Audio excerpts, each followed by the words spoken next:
It was a very moving time in my life after everything I had been through it.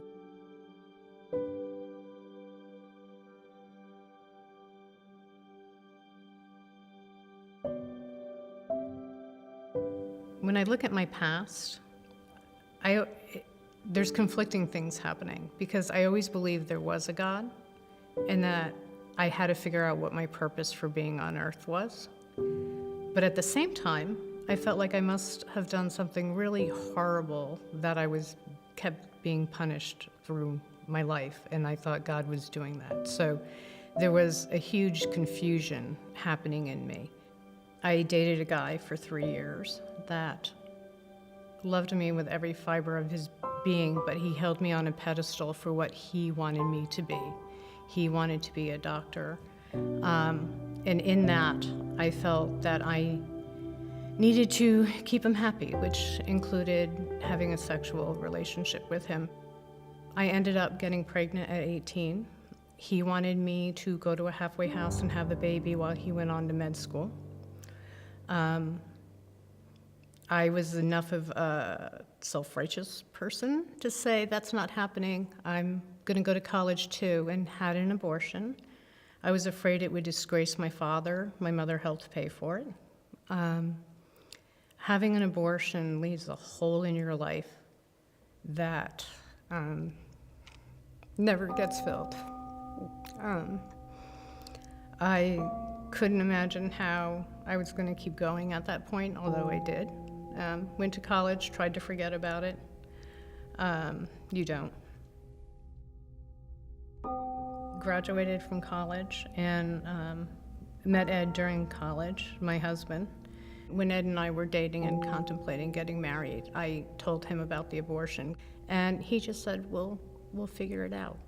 In 1994, my kids were 5, 3, and 7 months. I was coming home at night after a snowstorm where there was 2 feet of snow all along the highways, and Ed was home doing our taxes, and I was leaving one highway, getting on another highway, and I saw a car that was black on the side of the road with flashers on.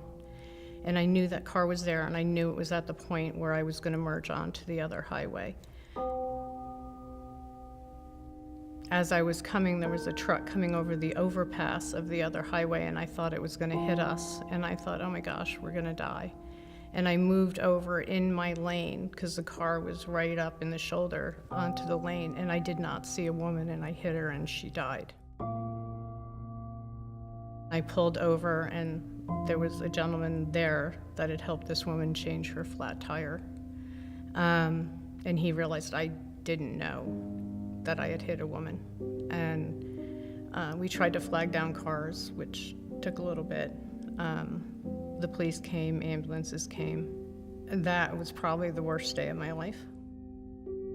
I didn't know how I was going to keep going forward, except for that my parents always went forward, and I knew I didn't want to have suicide be an option and have my kids have to deal with that, on top of being in the car for that accident.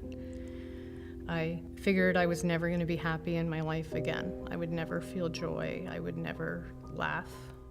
I ate myself to 267 pounds, was totally depressed, and started having flashbacks to the car accident.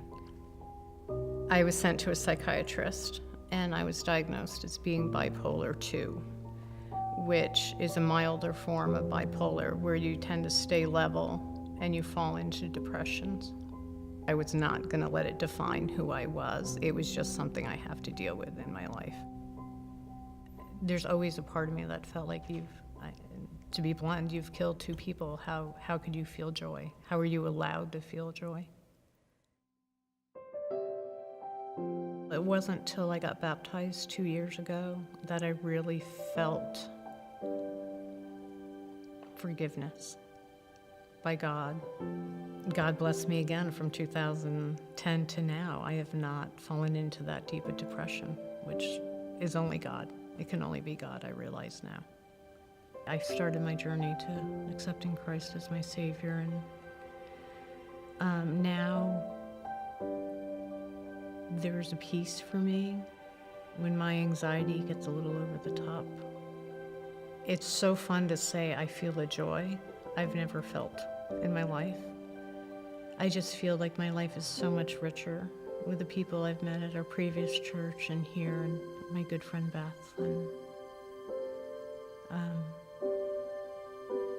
it's nice to say I'm happy. I'm truly, wholly happy and content and at peace and feel loved.